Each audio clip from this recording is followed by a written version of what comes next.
I've been watching you on social media, and your story is so fascinating because it all starts really with, I mean, there were seeds planted, which of course we'll get into, but it starts with this car accident. This car accident happens and it dramatically shifts your perspective. Talk about what happened with that car accident that so significantly shaped what happened after the car accident. Right. I think we think that, like death is this thing that's going to happen forever from now. And so we have time to do whatever we want to do. And we live by this like if then scenario. I knew for me, it was once my kids get to college, then I can start doing me again. And all of a sudden I got into this car accident. I'm like, oh, that was almost the end of me. Like there's so many things I've left on the table that I wanted to see, do, experience, explore, and try. And I like because I believed I had time forever. And all when you fast forward and realize, guess what? This could be my last day, my last year, my last month, my last week, my last whatever. You start living with a different intentionality. And I think for me, I cared less about what other people thought and was more about how does this feel? What do I want to do? What do I want to experience? I don't care what the peanut gallery's opinion is now. I care more about trying it, experiencing it, doing it. And so that when my time comes, I don't have this long list of things I didn't even get a chance to do. And this all happened to you before 40. So you're like a Yes. 30-something-year-old when you're thinking this way. Yeah. So it was December 18 of 2018. So I was 38. I was a stay-at-home mom. And I put myself into that position. So I had a company, I hired myself out of a job, I still own the company. And here I am, the stay-at-home mom. And I felt guilty that I wasn't like excited about it or grateful about it or just wasn't feeling fulfilled. I kept looking around being like, is this it? Like, am I missing something? Did somebody not clue me into like a secret that I don't have? And for me, it was, there are Pinterest moms out there, right? The moms that have the pumpkin sweater and the pumpkin socks and the pumpkin hair tie, and they go in there and they got projects that are all cut out and you give kids glue and all the things. I love those moms. That is not my personality. And I just didn't know how to do me and do the role that I thought I was supposed to play. Such a great point, because as much as I love social media, it also can put people down this rabbit hole of comparison. And I'm not as good as this mom. And when you combine that with your parenting skills, you can go to a dark place where pretty much you begin to suffer in all aspects of your life. Yeah. And like this proverbial they, right? Like they think, or this is normal, or this is whatever. And you realize there is no they. And if there is a specific person that you assigned this like limitation from, right? Like, oh, what would my mom think? Or what would my mother-in-law think? Or what would whatever think? Those people are going to die when you die, right? Like we all have an expiration date. So are you going to go to your grave with things that you wanted to do with people that are going to die too? Right? Who are you living for? Right, right. It's interesting. And I knew that this would be a perhaps difficult interview for me because I was in my first bad car accident in January or end of Oh, December. And it's now been, when we first got this booked, I was like, oh my gosh, it's going to be hard. It's been enough time, right, that it's getting, easier and easier. And I have a great therapist. But my husband was driving. I was in the passenger side. My older son, who's 21, was in the behind my husband. And we got hit and our car got totaled. And I mean, it's a miracle that it's a miracle that more people weren't hurt. And we walked away, and the woman involved also with the other car walked away. And the thing that struck my 21-year-old was, we're not invincible. yeah. I think it's the mindset that you talked about becomes more natural as we age. But it's so important for young people to understand that too, that nothing is promised. Right. Live like nothing is promised. Yeah. And like it's going to be your that was the fun thing about climbing mountains, which I got into, was when I was at the top of Everest. I was like, I'm never going to be at the top of Everest again. And that's not a bad thing, right? That was a cool thing that I pursued the thing and I just need to take it for what it is. And when you're on these expedition teams, you meet people from different countries and different parts of the world. The reality is when that expedition's done, the chances of you seeing them again or doing something with them again is not going to happen. Right. I mean, it's just reality is reality, but that almost knowing that allows you to be so present and so purposeful in that connection that you have right then and there, because that's all you're going to have with them. And you want to leave that interaction with kindness and love and fulfillment and knowing that, hey, we're going to do this amazing pursuit together. And I am cheering you on from the other part of the world, but I'll probably never see you again. And that's okay. And that's okay. Yes. Such a different way to think. It's almost, instead of looking back and saying, boy, I wish I would have, you live in the present and say, I'm so glad I get to. Yeah, you should say that again because that's a pretty magical thing. Ooh, no one's asked me to say something twice. This is a big moment, Jen. Instead of looking in the past and saying, I wish I would have, it's much better to look in the present and say, I'm glad I get to. So powerful. You talked about climbing. Let's discuss how you got into, first of all, the 7-second summits. I think a lot of people don't know what second summits are and how that pursuit connects to the car accident and sort of the challenge that your son gave you, if I have the story correct in reading the background, that got you to like be not just a mountain climber, but a great mountain climber, a record holding mountain climber. Yeah. So here's the thing. I survived like you survived. And 2019, the year after my accident, was just the year of the bucket list for me. What do I want to do? What do I want to see? What do I want to experience? And it's kind of funny because before the accident, there was things I didn't want to do because I had a brand and my brand was we finish that things that we start and we take them to the top and we do them all the way through. And so there's stuff I'm like, I just don't have the energy to take every single thing to the finish line. And now I'm looking at this, I'm like, I don't care if I don't take it to the finish line. I might want to, I might not want to. I'm just going to take the next step and whatever unfolds after that. It doesn't mean I'm a quitter. It doesn't mean whatever. It just means that it wasn't for me. And now I know because I experienced the thing. And on that list was climb a mountain. If we look at my life, I was turning 40 in 2020. So I'm like, you know what? I'm going to do something amazing for my 40th birthday to launch this next decade of life. And so when I'm looking at this huge list of things from like trying pasta in Italy to touching like the Great Barrier Reef to climbing a mountain, I thought climbing a mountain is like one of the hardest things on this list. And it's only going to get harder as I get older. So I'm going to climb a mountain and launch this next decade of life. I live in Park City, Utah. So there's lots of mountaineers around. And I asked some people, hey, if you could climb one mountain in the whole world, what mountain would you climb? And the common feedback was climb this mountain named Ama de Blanc. I hadn't heard of it, but I'm like, okay, I looked it up. It meant the mother's necklace. It was located in Nepal. Some people at the time said it was the Paramount Pictures logo. So every time you went to a movie, you could say, hey, I climbed that mountain and, you know, all the things. I'm like, okay, I'm going to train for Ama de Blanc. It sounds perfect. It hits all the little buttons. And if we remember back to 2020, COVID entered the scene. And so now I'm not climbing or traveling anywhere. And in fact, I'm a homeschool teacher to 7 amazing children. And one day, one of my struggling with their math homework, and I'm doing that parent pep talk that we do. Listen, buddy, like we do hard things. You've got this. Keep going, blah, blah, blah, blah, blah.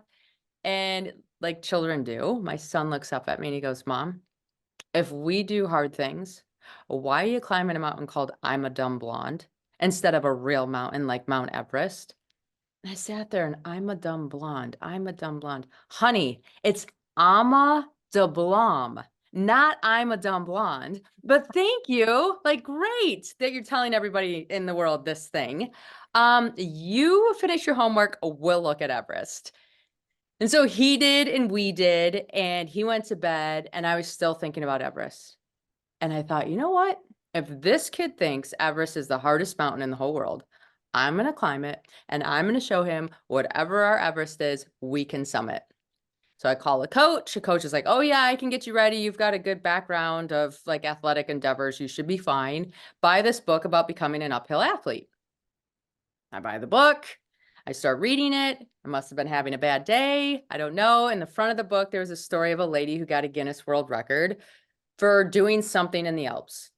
And I told my coach, I'm like, Alan, I could have done that. Like, I could have suffered through that and gotten that record. It's rather new. My kids would think I'm the coolest mom in the whole world because that's how they learned how to read. Guinness World Record. Like, thank you for all your crazy stories because that kept them interested. And Alan's like, oh, Jen, I'll think of something. Don't worry.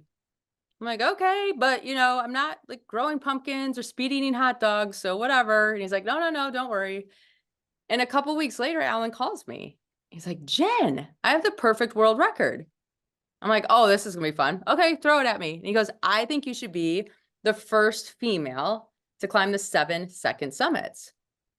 I'm like, I don't even know what you just said. Like, what are you talking about? And he's like, okay, listen, let me explain.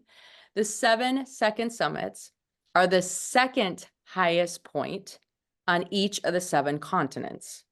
They're actually harder than the first 7, and they've only been done by one male. So you'd be the first woman in the world to do this thing. And he goes, and if you think about it, it's 7 continents, it's 7 mountains, and you have 7 children. So it sounds like a jackpot to me. And I have no idea why, but I had this whole body yes. I'm like, yes, it does sound like a jackpot. Yes, it does sound worthy of pursuit. I'm going to do it. I have not slept in a tent before, so you let me know if that's a problem.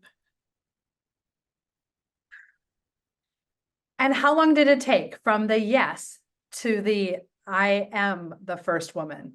Yeah, it took 2.5 years. So I climbed Ojos del Salado in South America in December of 2020.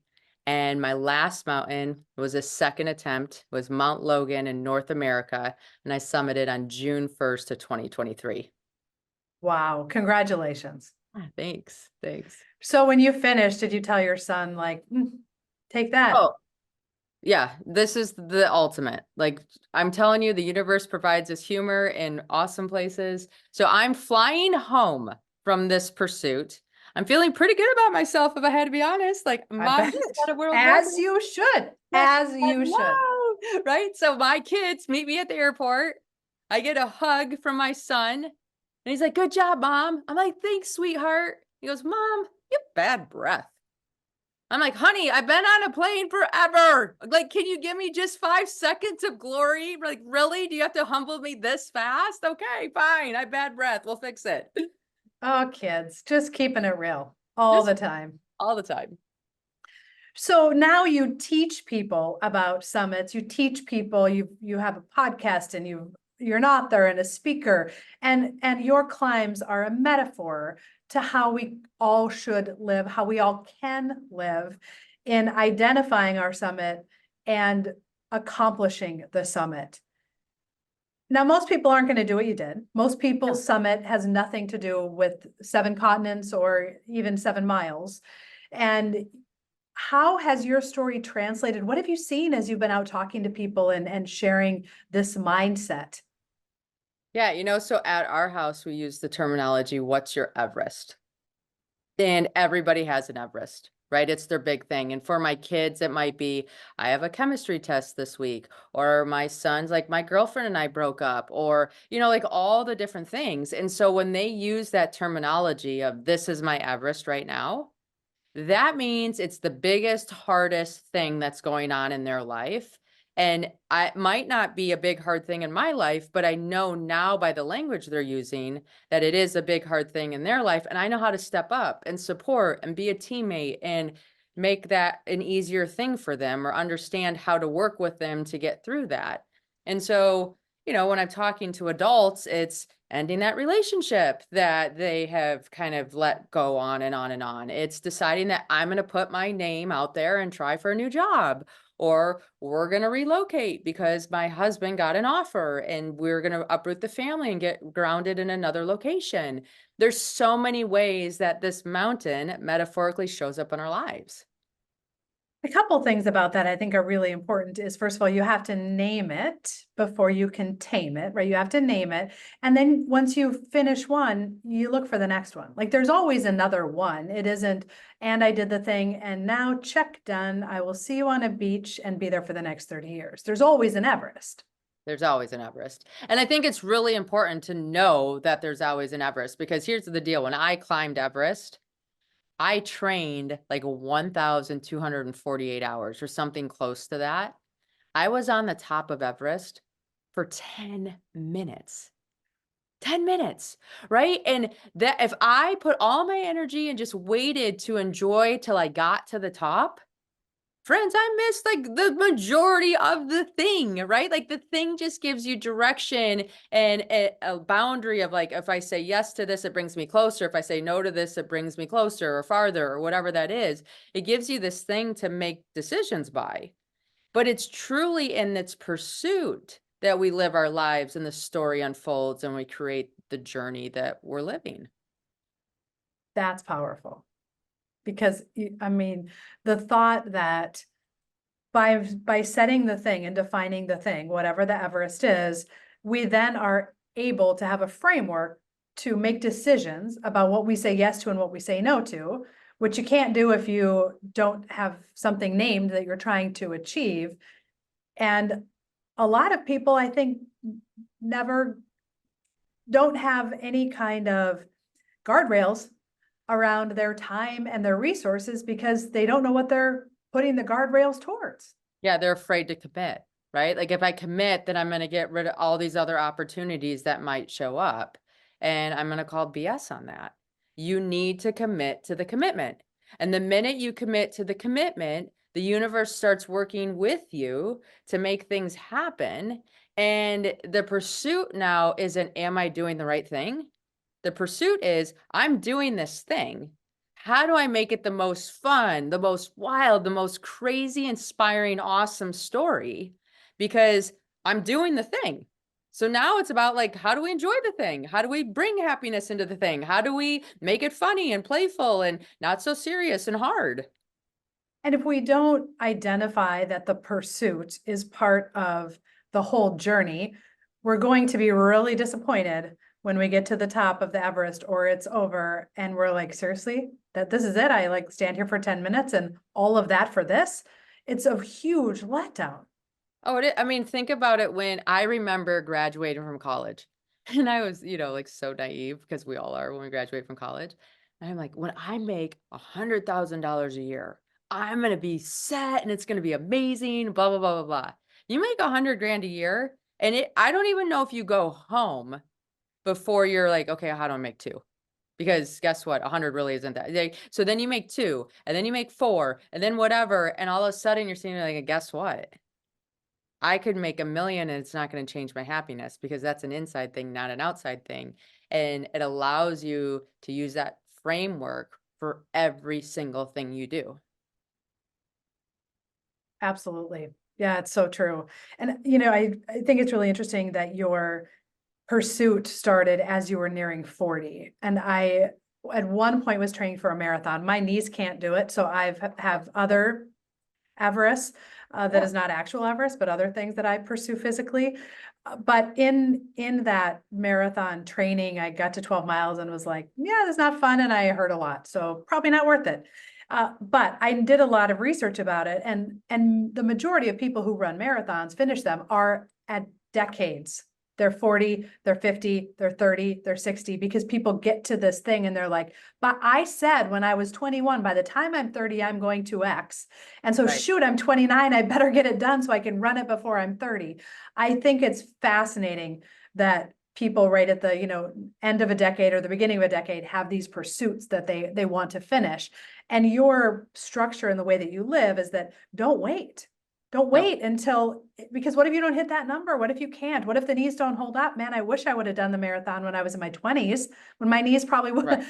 Now they might be in worse shape now, but that's a whole different topic. No, but here's the cool thing about your story too, right? Is like, hey, I had this goal to do a marathon. I started training. I started to do the thing and it wasn't working.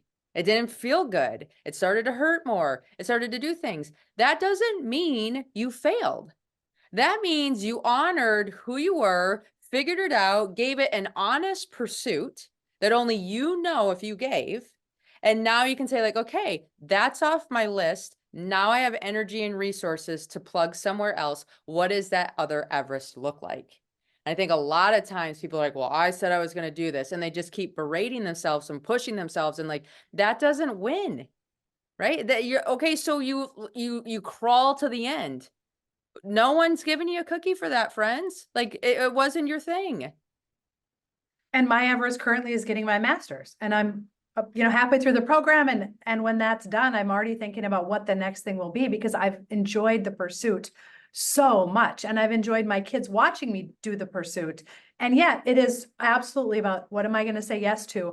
And what am I going to say no to? Because you can't pursue an Everest and maintain all the things you were doing. You will fail. You'll feel like a failure, I guess. You could still do the pursuit, but you're going to feel like a failure. Not gonna, yeah, it's not satisfying like it could be if it was your thing.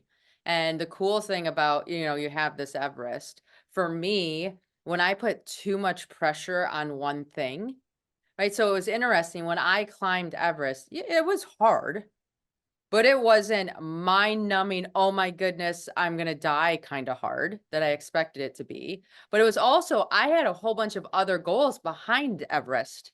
So it's like, hey, if I don't summit Everest, I went, I tried, I did what I could. Mother Nature plays a big role in that pursuit that I don't get to control. And so if I didn't summit, it wasn't like my life was over, everything's done, let's eat bonbons and retire on the sofa.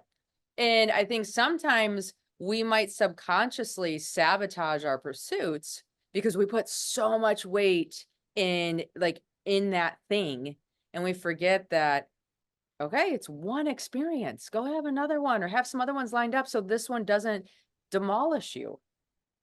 Yeah, for sure. And I think the other point that I want to make is, when one of your friends or someone in your circle tells you they're doing something that sounds really hard, that is an Everest to them, your response should be, great, that's awesome. How can I support you? Not, why would you do that?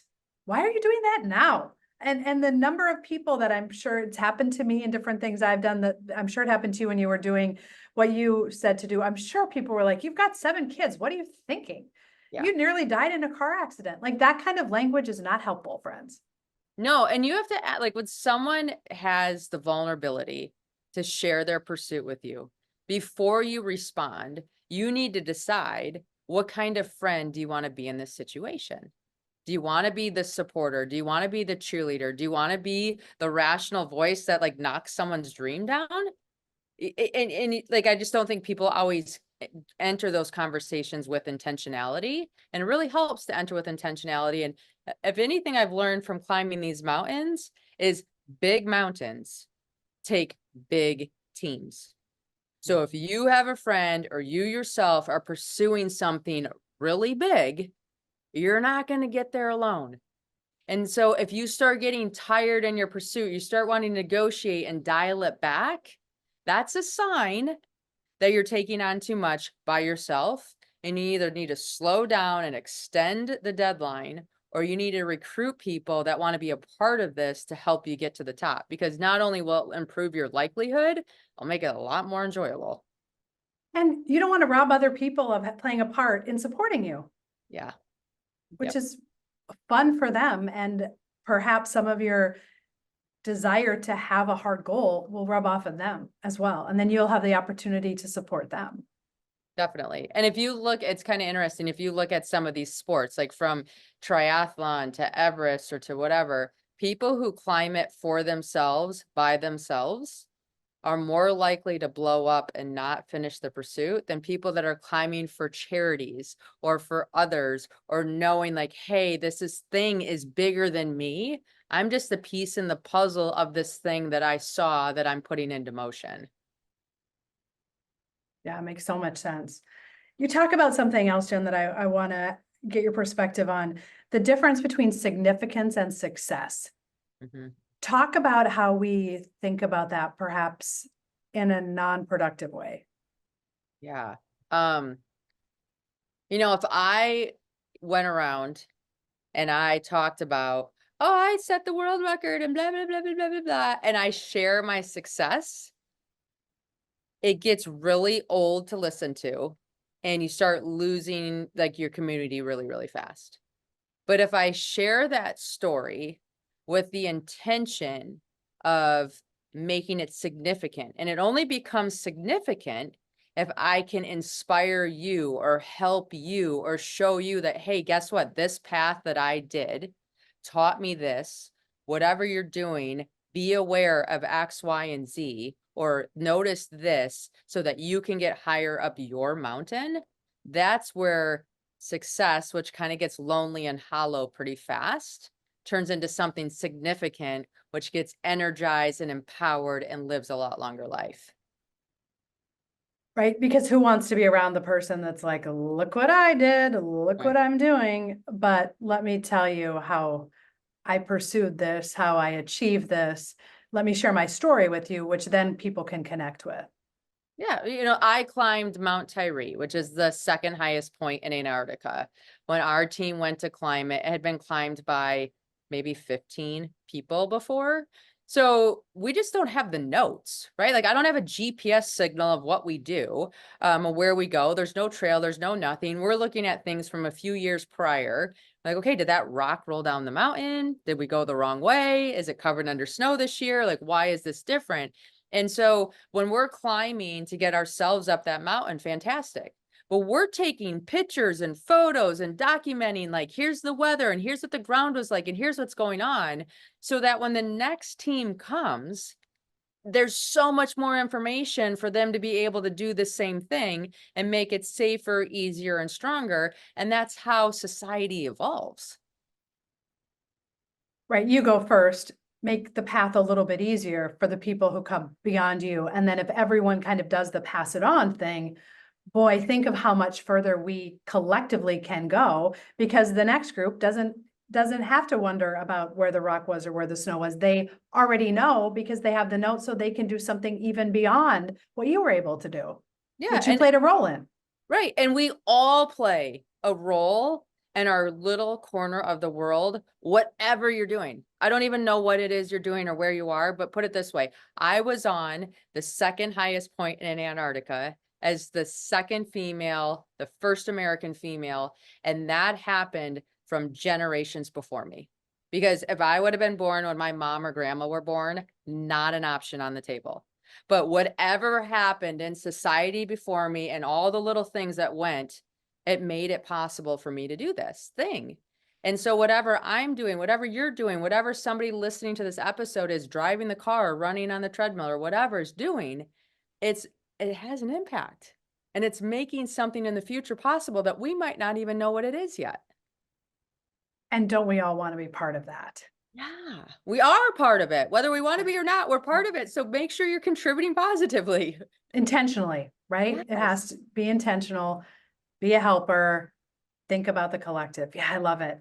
Well, Jen, I know we could talk all day, but you probably are like climbing or training or something, homeschooling. I'm sort of exhausted just thinking about what you're doing after this. But is there a quote, song lyric, something that you would share with us to sort of motivate us as we wrap up our conversation? Yeah, I love this one by Thomas Edison. It says, our greatest weakness lies in giving up. The most certain way to succeed is to always to try just one more time. Ooh, that's good. Okay, I'm going to ask you to do what you asked me to do. Read it again. Yes, our greatest weakness lies in giving up. The most certain way to succeed is always to try just one more time. Thank you, Thomas Edison. Ah, fantastic. Thank you for sharing your story, Jen. It has been a pleasure.